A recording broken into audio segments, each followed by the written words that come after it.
Cricket প্রেমীরা, Afghanistan ও England দুই ভিন্ন মেরুর দুই দল।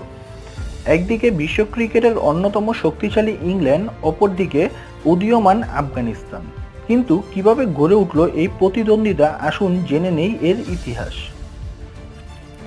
2015 সাল ও 2019 সালে বিশ্বকাপে দেখা হয় এই দুই দলের।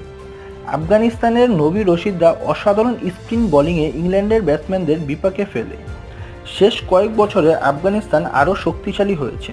তাদের স্পিন আক্রমণ ও ব্যাটিং পারফরমেন্স বিশ্ব ক্রিকেটকে আলোড়ন সৃষ্টি করেছে। অন্যদিকে ইংল্যান্ডও আধুনিক ক্রিকেটে আগ্রাসী মনোভাব ধরে রেখেছে। তাই এই দুই দলের লড়াই আজ উত্তেজনাপূর্ণ হবে বলেই মনে করা হচ্ছে। আফগানিস্তান কি আজ ইংল্যান্ডকে হারিয়ে বড় চমক দেখাতে পারবে? আপনাদের কি মনে হয়? আপনাদের মতামত অবশ্যই কমেন্টে জানিয়ে যাবেন। এরকম ইতিহাস জানতে আমাদের ভিডিওটি লাইক দিয়ে